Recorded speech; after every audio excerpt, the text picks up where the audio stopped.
10 minute में सारे दिन का खाना बना दिया। ये लीजिए भैया आपके पैसे। सब्जियां लेकर सोनम अंदर की तरफ जा रही थी कि तभी उसकी सास, जो बाहर अपनी सहेलियों के साथ आंगन में बैठी हुई थी, उससे कहती है, सोनम बहू जल्दी से खाना बना दे, बड़ी जोरों की भूख लगी है। सुबह नाश्ते में पोहा ही खाया था तो उससे पेट ठीक से भरा नहीं। माँ जी मुझे बस 10 मिनट दीजिए, मैं खाना बनाकर तैयार कर देती हूँ। ऐसा कहकर सोनम किचन में चली गई, लेकिन बाहर बैठी लता की सहेलियां उससे कहने लगी, ये तेरी बहू कैसा मजाक करके गई लता बहन, भला 10 मिनट में खाना बन सकता है क्या? अरे तुम लोग मेरी बहू को जानती कहाँ हो, वो बड़ी ही टैलेंटेड है, देखना कैसे झट से खाना तैयार कर देगी।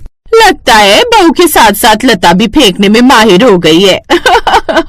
उधर सोनम झट से रसोई में जाती है और फ्रिज में रखा भुना हुआ मसाला निकालती है और उसमें दाल का तड़का लगा देती है। साथ ही दूसरी गैस पर वो कुकर में चावल चढ़ाने को रख देती है। इतने में रात का कटा हुआ सलाद फ्रिज से निकालती है और कुछ ही देर में अपनी सास को आवाज देती है, माँ जी आ जाइए, खाना तैयार है। ये सुनते ही बाहर बैठी लता की सहेलियां हैरान रह जाती हैं। अरे ये क्या, ये तो सच कह रही थी, इसे तो अंदर गए हुए भी 10 मिनट ही हुए थे और 10 मिनट में इसने खाना बना भी दिया। क्यों, कहा था ना मैंने, मेरी बहू बड़ी टैलेंटेड है। कमाल है, हमारी बहुएं तो 10 मिनट यही सोचने में लगा देती हैं कि खाने में बनाना क्या है, और इसकी बहू ने तो खाना भी बनाकर तैयार कर दिया।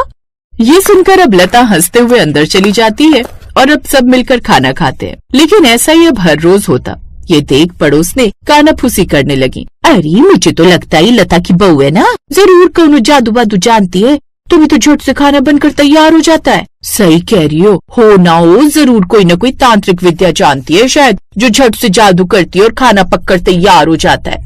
उनकी ये बातें लता देवी सुन लेती हैं। उसे उन सब की बातें कुछ अजीब तो लगती हैं, लेकिन कहीं न कहीं उनकी बातों पर अब शक भी होने लगता है। ऐसे ही दिन बीतने लगे और धीरे धीरे हल्की हल्की सर्दियां आने लगी। एक रोज सोनम की आंख सुबह जरा देर से खुली। ओ गॉड, आज तो 7 बज गए, उठने में लेट हो गई। वो जल्दी से आंखें मलते हुए किचन की ओर गई, तभी उसकी सास भी वहाँ चाय लेने आ गई। बहू अभी तक चूल्हा क्यों नहीं जला? पूरा घर चाय की राह देख रहा है और खाना कब बनाएगी? माँ जी ठंड पड़ने लगी है तो आँख ही नहीं खुली। खैर आप अपने कमरे में जाइए, मैं अभी चाय फिर नाश्ता लेकर आती हूँ। हर दिन यही 10 मिनट, कौन सा जादू करती है तू? सोनम के चेहरे पर हल्की मुस्कान आई, लेकिन आंखों में गहराई थी, जैसे कोई अनचाहा सच छिपा हो। इसके बाद सास कमरे में चली गई और सोनम ने झट से गर्म पानी करने के लिए पतीला गैस पर चढ़ाया और चाय बनाने लगी। जल्दी से सभी घर वालों को चाय देने के बाद वो कुछ देर बाद नाश्ते और लंच एक साथ बनाने की तैयारी में लग गई और 10 मिनट बाद ही उसने सबके लिए आलू के पराठे के साथ साथ लंच में अपने पति के ऑफिस ले जाने और ननद के कॉलेज ले जाने के लिए पूरी और आलू की सब्जी भी पैक करके दे दी। ये देख सास भी हैरान थी। दरअसल पिछले 6 महीनों से घर में यही हो रहा था, नाश्ता, दोपहर और रात का खाना, सब कुछ सिर्फ 10 मिनट में तैयार।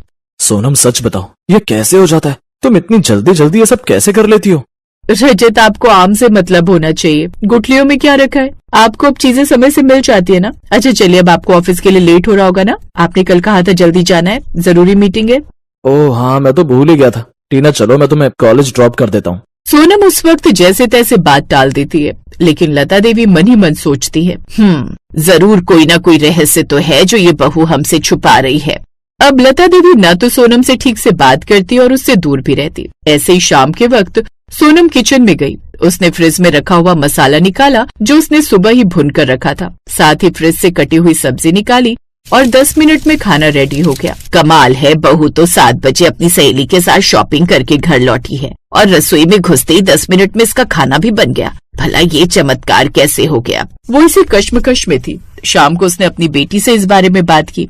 क्या हुआ माँ, क्यों यहाँ से वहाँ पलटी खा रही हो बिस्तर पर? सो जाओ और मुझे भी सोने दो ना। टीना वो क्या है ना, मुझे इस बहू पर शक है, इतने कम समय में इतना खाना, कहीं वो बाहर से तो नहीं मंगवाती? लेकिन माँ मैंने तो कभी किसी को आते जाते नहीं देखा। अगर भाभी खाना बाहर से ऑर्डर करती तो कोई ना कोई तो आते जाते देखते ही ना। हाँ बात तो तेरी सही है, लेकिन कुछ न कुछ गड़बड़ तो जरूर है।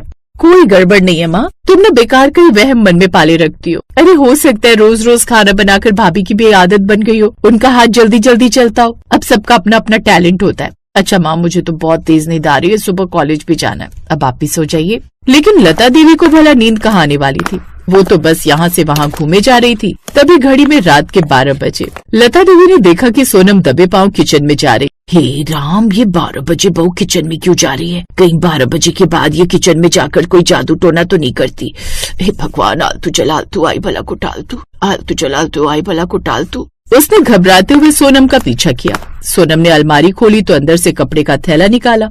ये देख सास की सांस रुक गई और वो झट से कमरे की ओर भाग गई और चादर ओढ़कर सो गई। फिर अगली सुबह सास ने थाली देखते हुए कहा, आज सब्जी का स्वाद अलग है लेकिन अच्छी बनी है।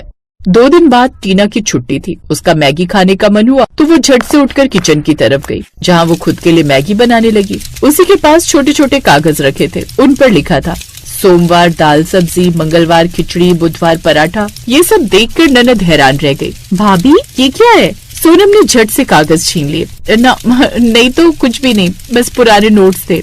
ननद को कुछ समझ नहीं आया। फिर एकदम से सोनम अचानक बेहोश हो गई। भाभी, भाभी क्या हुआ आपको? सभी घर वाले वहाँ आ गए। जल्दी से डॉक्टर को बुलाया गया। इन्हें बहुत ज्यादा थकान है और नींद की भारी कमी भी है। लगता है ये प्रॉपर नींद नहीं ले पाती। नींद की कमी से आप क्या कह रहे डॉक्टर साहब? ये तो सुबह देर से उठती है। देखिए, इनकी बॉडी साफ साफ बता रही है कि ये रात की नींद प्रॉपर तरीके से ले नहीं पा रही है। ये रात को जागती हैं और इन्हें नींद की सख्त जरूरत है। मैं कुछ दवाइयाँ लिख देता हूँ, आप इन्हें समय से दे दीजिएगा। उस वक्त तो डॉक्टर वहाँ से चला गया। फिर सास ने कहा, सच सच बताओ बहू, 10 मिनट का राज क्या है और ये रात की नींद की कमी? आखिर चल क्या रहा है इस घर में? सोनम की आंखें भर आई। माँ जी, आप सच जानना चाहती है तो 1 मिनट रुकिए। फिर कमरे में सन्नाटा छा गया। सोनम ने कपड़े का थैला खोला जिसमें सब्जी पहले से कटी हुई रखी थी, साथ ही डब्बे में उबली दाल, गुथा हुआ आटा, मसालों के छोटे डिब्बे। मैं रोज रात को 3-4 घंटे तैयारी करती हूँ। सब कुछ काट कर, उबाल कर, माप कर रखती हूँ ताकि अगली सुबह 10 मिनट में सारे दिन का खाना बना सकूं और आप लोगों को कभी शिकायत का कोई मौका ना दूं। ये सुनकर सास का सिर झुक गया। माँ जी, ये कोई जादू नहीं बल्कि ये डर है कि अगर समय पर खाना ना बना तो मैं अच्छी बहू नहीं कहलाऊंगी, क्योंकि शुरू में जब मैं आई थी तो मुझे खाना बनाने में काफी वक्त लग जाता था और आप सब मुझे 100 बातें सुनाते थे। ये सुनकर सास की आंखों से आंसू बहने लगे। हमने तुझे मशीन बना दिया, आज खाना हम बनाएंगे। और सोनम, अब समय की कोई पाबंदी नहीं होगी। तुम्हें जितना वक्त लगेगा खाना बनाने में तुम बना लेना। हाँ भाभी, और घर की जिम्मेदारियों के साथ साथ आराम भी तो जरूरी है ना, जिससे अब सोनम को भी आराम मिलने लगा।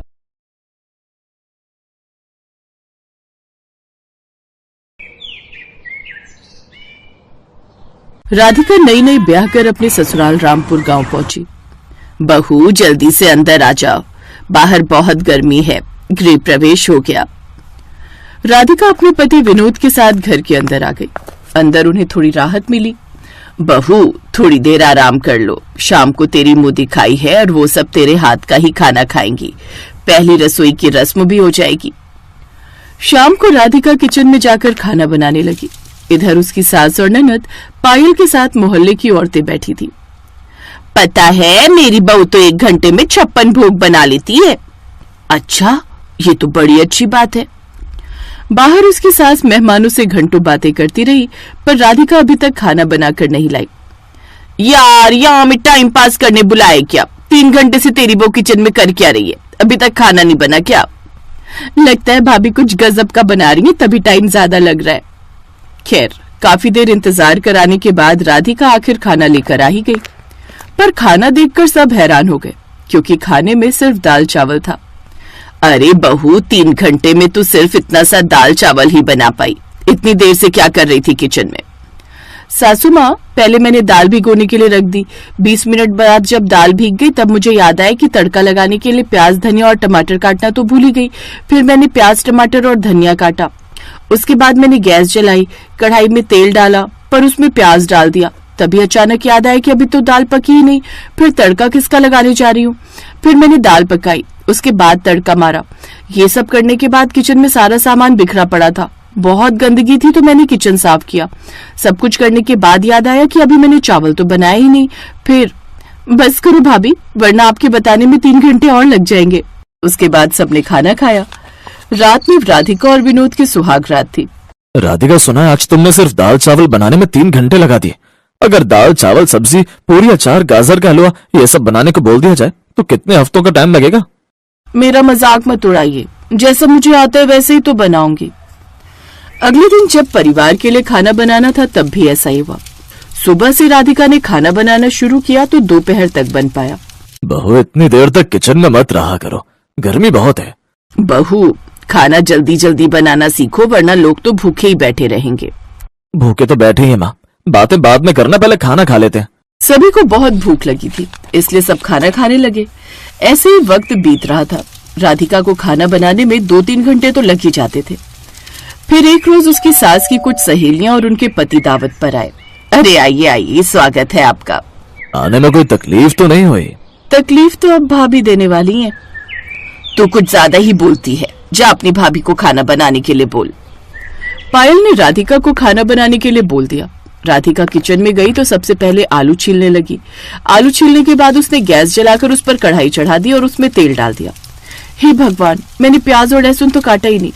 फिर प्याज और लहसुन काटने लगी। उसके बाद उसने सब्जी पकने को रख दी और चुपचाप खड़ी हो गई। सब्जी पक जाने के बाद इसके बाद पूरी बनाओ या रोटी?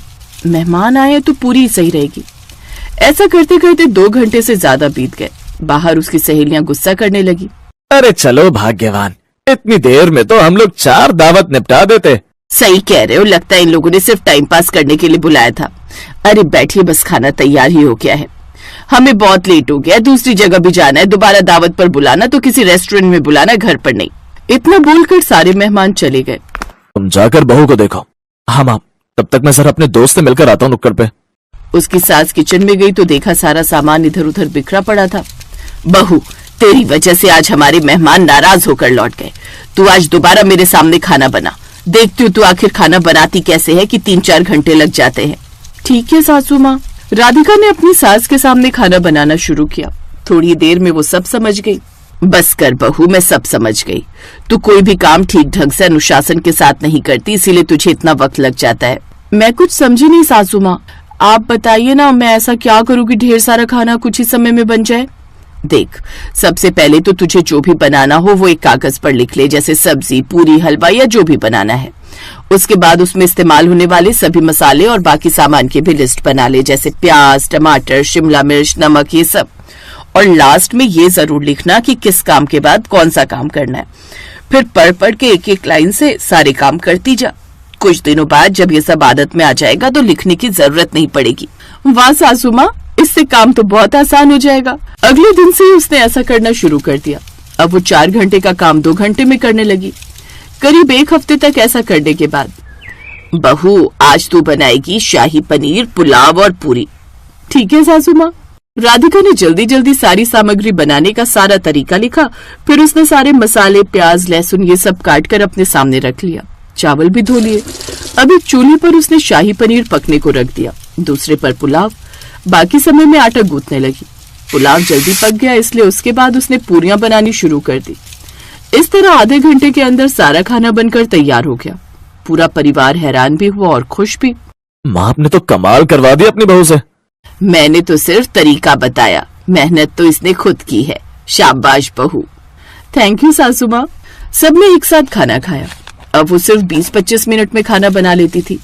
ऐसे ही सब कुछ अच्छा चल रहा था। एक रोज उसकी सास के पेट में दर्द इतना उठा कि अस्पताल में भर्ती करना पड़ा।